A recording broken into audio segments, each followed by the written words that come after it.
एक बार फिर से मैं प्रभु का धन्यवाद करना चाहता हूं कि उसने मुझे ये मौका दिया कि मैं आपके सामने परमेश्वर के वचन को लेकर आ सका। जैसा मैं हमेशा कहता हूं, सबत का दिन है, परमेश्वर के नज़दीकी में रहने का दिन है, भजन को गाने का दिन है, प्रार्थनाओं को करने का दिन है। जो उपवास कर सकते हैं वो उपवास करें। ब्रदर सूरज प्रमाणी कहते हैं उपवास का मतलब होता है उपरवास। तो आज का दिन ऐसा है कि हमें ऊपर वास करना है, परमेश्वर के साथ वास करना है, दुनिया में रहकर वास नहीं करना है। वचनों को पढ़ना है, प्रार्थनाओं को करना है। जो उपवास रख सकते हैं उपवास रखें।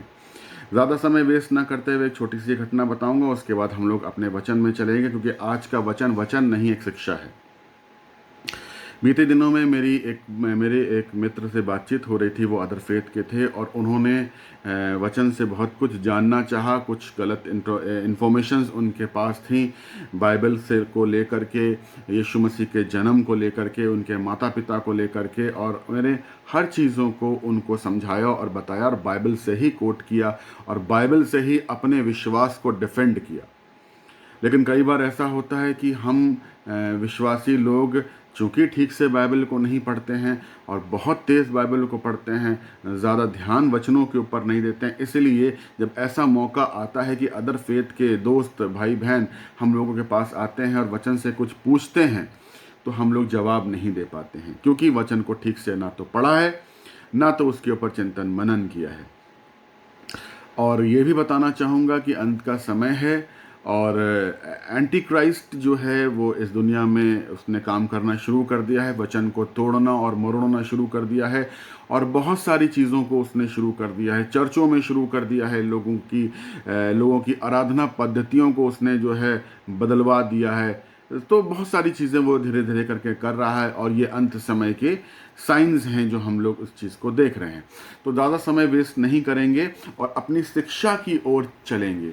और वो जो शिक्षा है वो है यीशु मसीह के जन्म को लेकर के।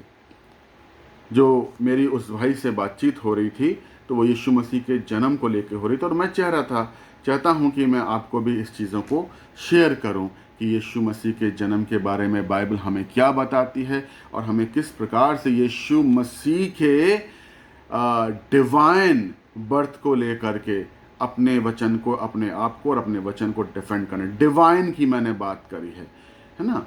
तो हम लोग इस चीज़ के ऊपर चलते हैं और चिंतन मनन करते हैं वचन हमको क्या बताता है। उत्पत्ति हमें क्या बताती है यीशु मसीह के बारे में। उत्पत्ति चैप्टर 3 वर्स 15 हमें क्या बताता है। हम लोग वचन को पढ़ लेते हैं।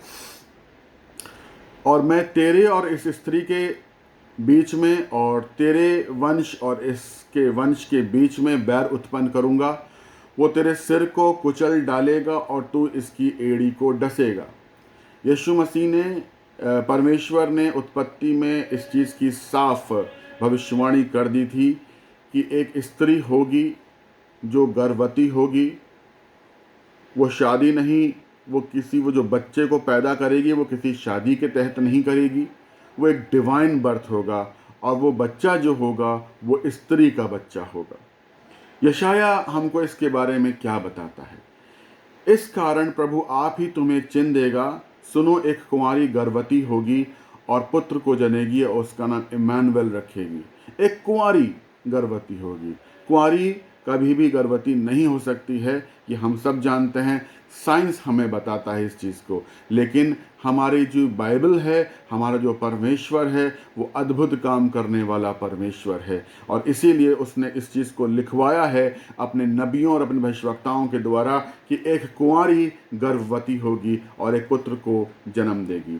जब हम यीशु मसीह की वंशावली में आते हैं, मत्ती चैप्टर 1 के अंदर यीशु मसीह की वंशावली को देखते हैं, तो हम इस चीज़ को देखते हैं कि लिखा क्या हुआ है। लिखा क्या हुआ है। याकूब से यूसुफ उत्पन्न हुआ। बहुत ध्यान से सुनिएगा। याकूब से यूसुफ उत्पन्न हुआ। यीशु मसीह की वंशावली के अंदर सिर्फ चार बार औरतों के नामों को लिखा। 4 नहीं बोलूंगा, 3 ही बोलूंगा। चौथे में तो स्त्री का नाम ही नहीं लिया गया है। तो बता देता हूं कि यहूदा और तमार से फिरिस और जोरहा जो है पैदा हुए थे। सलमोन और राहब से बोआज पैदा हुआ था। बोआज और रूत से ओबेद पैदा हुआ था। और दाऊद और सुलेमान से दाऊद उस स्त्री से सुलेमान उस स्त्री से पैदा हुआ था जो कि किसी ज़माने में हित्ती उरिय्याह की पत्नी हुआ करती थी। तो पति के साथ पत्नी का नाम और ये लिखा गया है, उससे ये पैदा हुआ, इन दोनों के मिलन से ये पैदा हुआ, इन दोनों के मिलन से ये पैदा हुआ। लेकिन जब हम यीशु मसीह की वंशावली को पढ़ते हैं तो हम इस चीज़ को देखते हैं कि यीशु मसीह की वंशावली में क्या लिखा हुआ है। यीशु मसीह की वंशावली में ये साफ साफ लिखा हुआ है कि याकूब से यूसुफ उत्पन्न हुआ जो मरियम का पति था, जिससे यीशु जो मसीह कहलाता है उत्पन्न हुआ। याकूब से यूसुफ पैदा हुआ। अब यूसुफ की पहचान किससे हो रही है? मदर मेरी से हो रही है।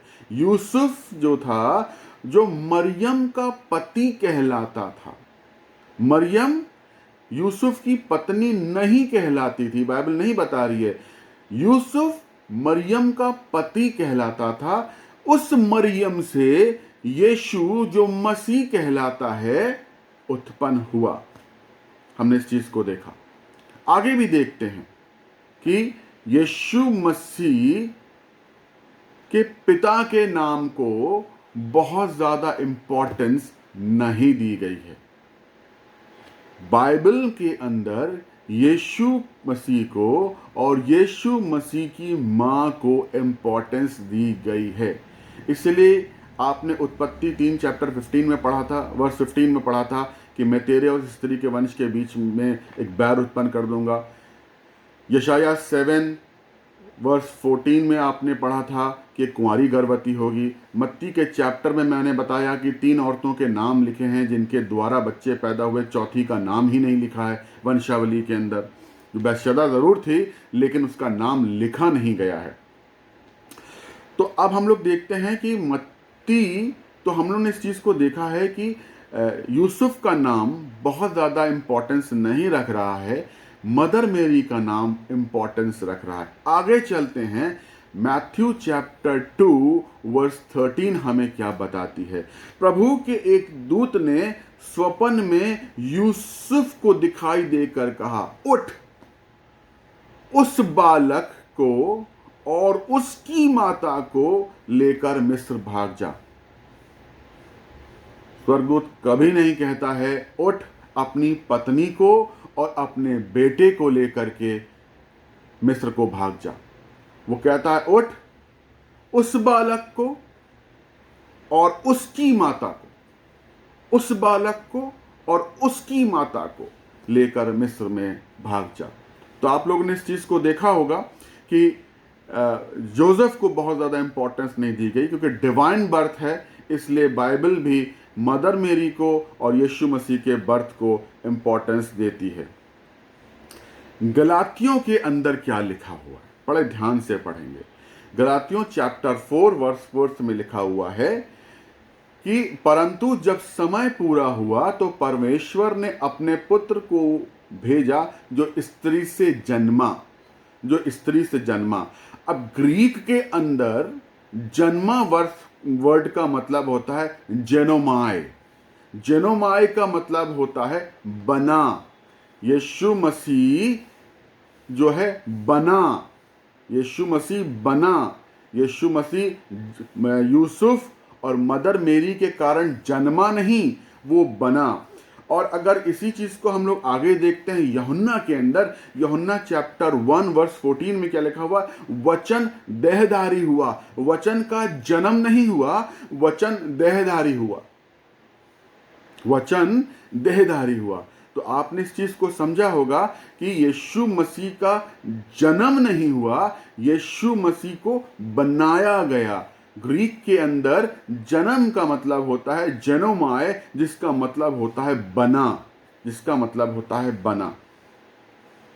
एक नई शिक्षा जो है, जैसे अन्य ने आपको बताया था ना कि एंटी क्राइस्ट जो है आ गया है, और एंटी क्राइस्ट जो है वो हम लोगों से कई बार बहुत सारे लोग हमसे पूछते हैं, जो नए विश्वासी हैं वो पूछते हैं कि ऐसा कहाँ लिखा हुआ है कि यीशु मसीह के लहू में हम लोगों को अपने आप को ढांकना है। यीशु मसीह के लहू में हमको अपने आप को ढांकना है। बहुत सारी चीज़ें लोग मुझसे पूछते हैं, ये भी उन्होंने मुझसे पूछा था, तो मैंने उनको बताया था कि बाइबल में कहीं नहीं लिखा हुआ है। अगर आप बाइबल को एज इट इज पढ़ेंगे तो आपको कहीं नहीं मिलेगा कि हमको यीशु मसीह के लहू में अपने आप को ढांकना है। यीशु के कोड़े खाने से हम चंगे हुए, उसके लहू बहाने से हमारे अपराध क्षमा हुए, ये लिखा हुआ है। लेकिन यीशु मसीह से के लहू से अपने आप को ढांकना है, ये आपको नहीं मिलेगा। ये कहाँ मिलेगा? पुराने नियम के अंदर लय व्यवस्था 17 चैप्टर 17 वर्स 11 में लिखा है। क्या लिखा हुआ है? हम लोग उसको पढ़ लेते हैं।